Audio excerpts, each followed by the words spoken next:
Bonjour à toutes, bonjour à tous. On se retrouve sur la chaîne YouTube du Jardin des Bulles pour vous présenter le coup de cœur énorme.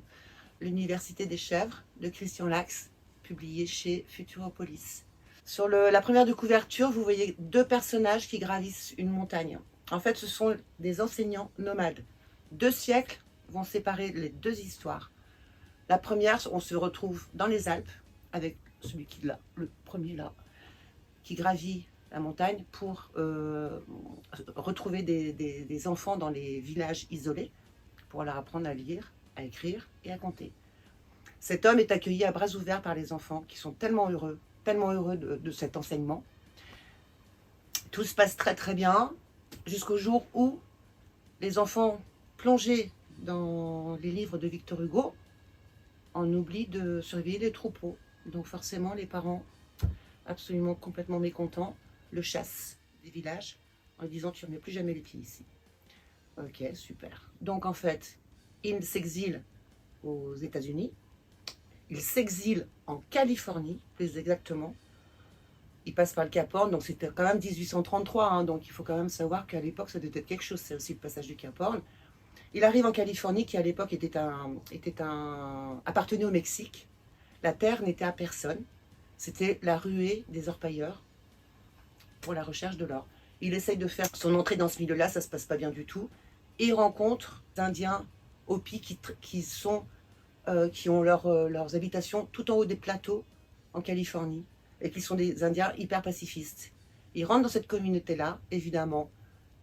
Il tombe amoureux d'une Indienne, il fonde une famille et il commence également l'apprentissage de la lecture, de l'écriture avec les enfants Hopi, tout en respectant évidemment leur culture.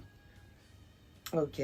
Parallèlement, on va se retrouver en Afghanistan avec cet homme qui est pareil, est un enseignant nomade qui va dans les montagnes afghanes enseigner dans les écoles isolées. Les talibans sont à Kaboul, donc forcément répression au niveau de l'enseignement. Pour l'instant, tout le monde le laisse tranquille dans ces écoles parce qu'elles sont un peu plus haut dans les montagnes, jusqu'au jour où les filles ne sont plus autorisées à être admises dans les écoles. On repart aux États-Unis, on se retrouve sous Trump, et entre ces deux hommes, il va y avoir un lien qui existe et qu'on découvre dans cette histoire.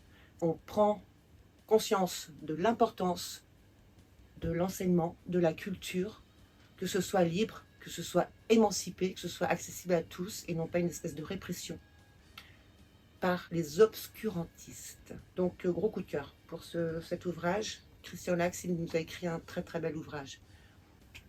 Excusez-moi, j'étais un petit peu bavarde sur cet ouvrage parce que vraiment je l'aime beaucoup.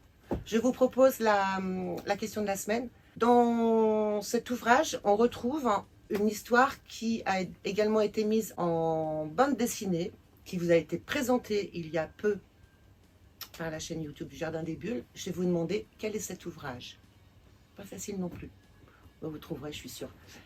Le premier qui répond à l'adresse aujardindesbulles@orange.fr aura droit à ce sublime album. Je vous souhaite une belle semaine. À très bientôt. Je vous embrasse fort.